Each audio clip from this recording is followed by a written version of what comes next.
प्रिय मित्रों नमस्कार। मैं फुर्सत अली आपके अपने YouTube चैनल फुर्सत क्लासेस में हार्दिक स्वागत करता हूं। मित्रों, यूपी बोर्ड कक्षा 10 विषय संस्कृत पहला पाठ कविकुल गुरु कालिदास पढ़ाया जा रहा है। इसमें एक पैराग्राफ परीक्षा के दृष्टिकोण से काफ़ी महत्वपूर्ण है, जो कि अभी तक नहीं पढ़ाया गया था। आइए उस पैराग्राफ को मैं आप लोगों के सम्मुख रखने का प्रयास करता हूँ। देखिए, लिखा है कि रघुवंशे कालिदासः रघुवंशिनां चित्रणं तथा करोति यथा भारतीय जनजीवनस्योदात्त आदर्शानां सम्यक् दिग्दर्शनं भवेत्। रघुकुलजाः राजानः प्रजाक्षेमाय बलिम् आहरन्। मितसंयत भाषिणस्ते सदा सत्यनिष्ठा आसन्। यशस्कामस्ते तदर्थ प्राणानपि त्यक्तुं सदैवोपद्यताम् अभवन्। केवलं सन्तर्ज्यर्थे ते गृहम् एधिनो बभूवुः।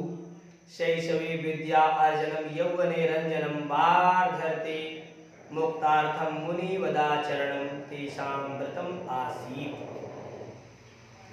मित्रों, एक लाइन और है, देखिएगा। लिखा है बाल वृद्धि वनितादीनां यदाचारणं कालिदास काव्ये निरूपितं तत्सर्वथा भारतीय संस्कृति गौरवम अनुरूपम एव। ये देखिए पैराग्राफ जो पंक्ति है 2022 के अंतर्गत बहुत ही महत्वपूर्ण है और 2014, 2016, 2020 ये 3 सालों तक यह परीक्षा में पैराग्राफ आ चुका है किसी और सेटों में। आइए इसका संदर्भ मैं आप लोगों को बताता हूँ कि प्रस्तुत संस्कृत गद्यांश हमारी पाठ्य पुस्तक संस्कृत गद्य भारती में वर्णित कविकुल गुरु कालिदासः नामक पाठ से उद्धृत। मित्रों, संदर्भ लिखते ही आपको 2 नंबर पट से मिलेगा और आपको केवल इतना ही लिखना है, प्रस्तुत संस्कृत गद्यांश हमारी पाठ्य पुस्तक संस्कृत गद्य भारती में वर्णित कविकुल गुरु कालिदासः नामक पाठ से उद्धृत है।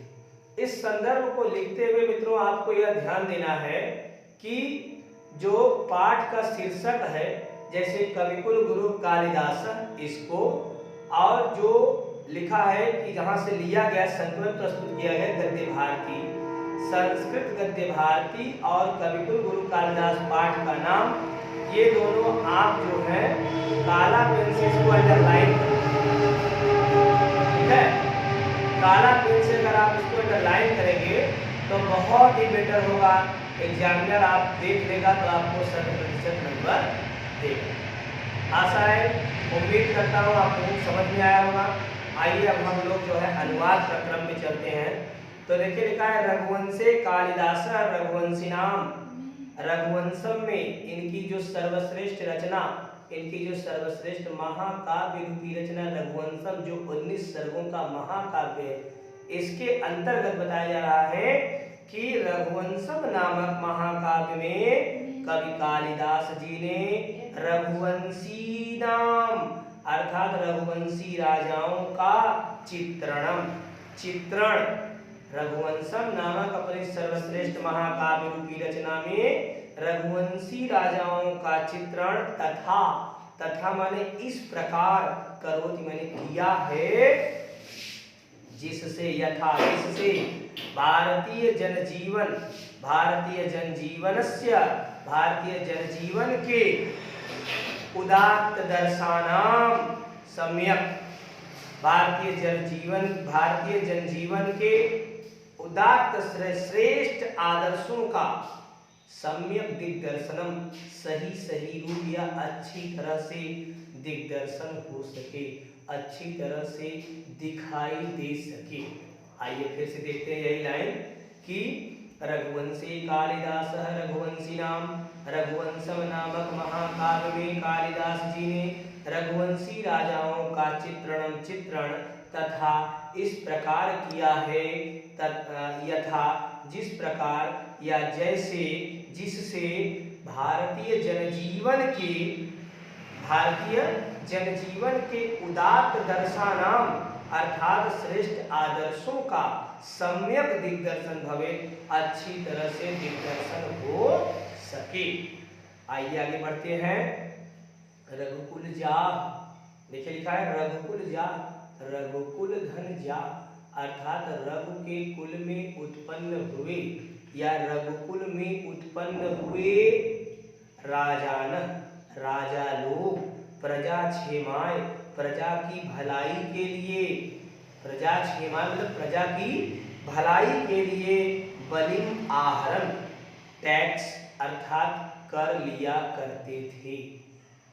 रघुकुल कुल में या रघुकुल में उत्पन्न हुए राजा लोग प्रजा के कल्याण के लिए, प्रजा क्षेमाय माने प्रजा के कल्याण के लिए, प्रजा की भलाई के लिए बलिम आहरण माने टैक्स लिया करते थे अर्थात कर लिया करते थे।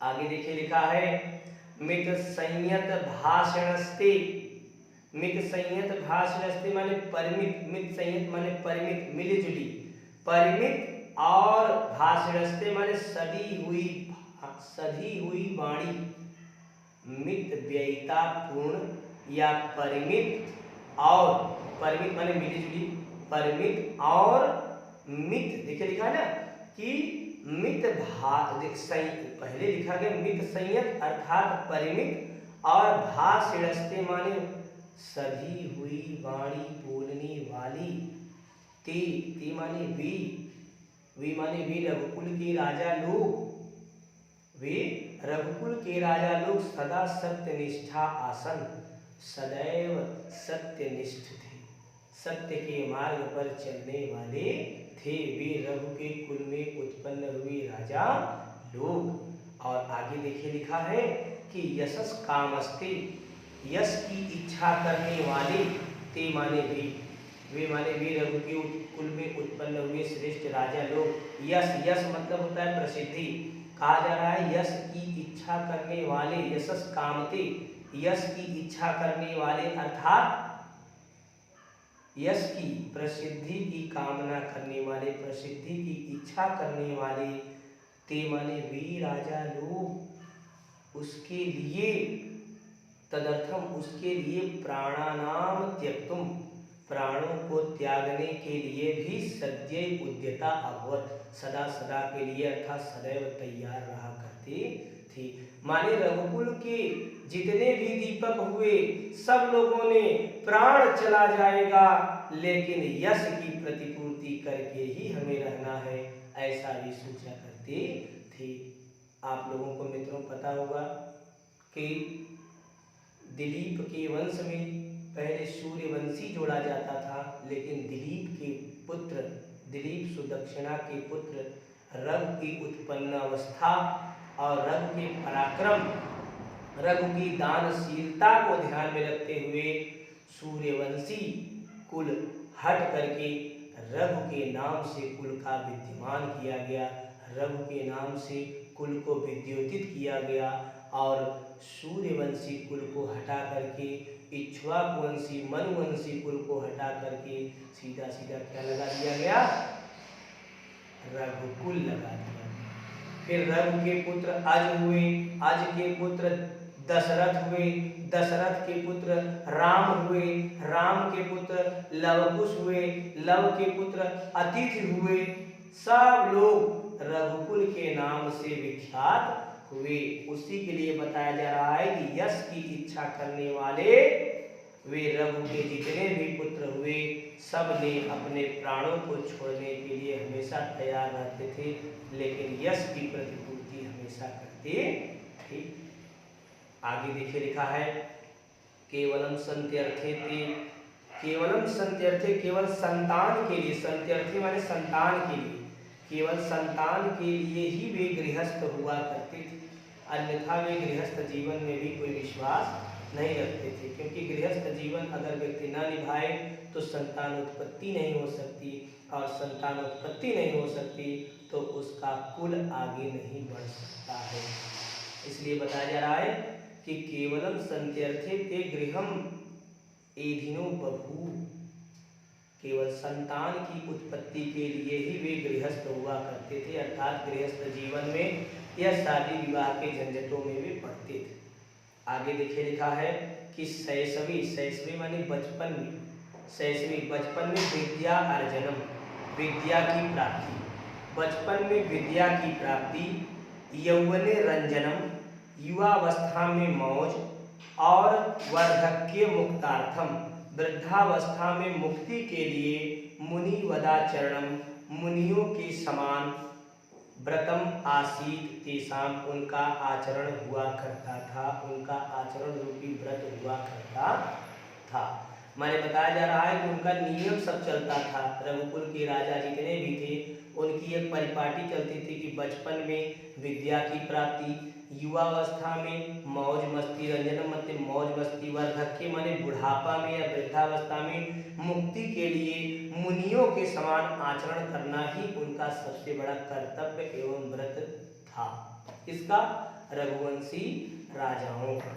मित्रों, आशा है आप लोगों को समझ में आ रहा होगा। आइए आगे बढ़ते हैं।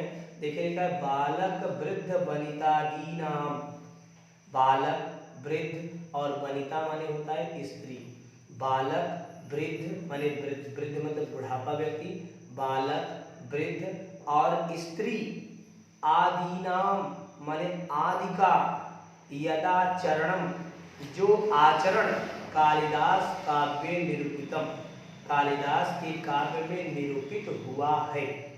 फिर से देखिएगा लिखा है कि बाल वृद्ध वनितादी नाम, वनिता माने स्त्री, बालक वृद्ध व्यक्ति और स्त्रियों का जो आचरण कालिदासस्य काव्ये, कालिदास के काव्य में निरूपितम, निरूपित हुआ है माने प्रदर्शित हुआ है, तत्सर्वथा भारतीय संस्कृति गौरव अनुरूपम एवं, वह सब तरह से भारतीय संस्कृति के गौरव के अनुरूप ही दृष्टिगत होता है। मित्रों, यह पैराग्राफ महाकवि कालिदास या कविकुल गुरु कालिदास नामक पाठ संस्कृत गद्य भारती कक्षा 10 यूपी बोर्ड हाई स्कूल के अंतर्गत था, प्रथम पाठ था। इसमें आप लोगों को समझ में आया होगा। ध्यान दीजिएगा, अनुवाद लिखने के पहले आपको संदर्भ लिखना पड़ेगा और संदर्भ बड़ा ही सस्ता है। प्रस्तुत संस्कृत गद्यांश हमारी पाठ्य पुस्तक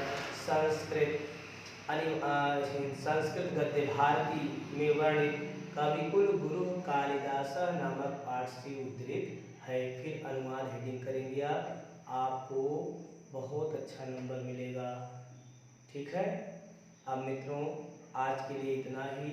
अगली कक्षा में मैं आप लोगों के समक्ष नैतिक मूल्यांकन नामक पाठ का बचा हुआ अनुवाद कार्यक्रम लेकर के जल्द से जल्द प्रस्तुत होता हूँ, और 1-2 दिन के अंदर मैं आप लोगों को इन दोनों पाठों का सारांश हेडिंग बाय हेडिंग, आपको कुछ करने की जरूरत नहीं है, मैं सारा डॉक्यूमेंट आपको सेंड कर रहा हूँ। केवल और केवल आप अच्छी तरह से रिवीजन कीजिए। परीक्षा में अन्य विषयों की भांति इस विषय से भी आपको उतने ही नंबर दिलाने का मैं प्रयास कर रहा हूँ जितना जिन विषयों में आप मेहनत कर रहे हैं उसके बारे में। इन दोनों पाठों का सारांश हेडिंग बाय हेडिंग मैं आप लोगों के सम्मुख जल्द ही लाने का प्रयास कर रहा हूँ। मित्रों, आज के लिए इतना ही। आप सभी को शुभ रात्रि।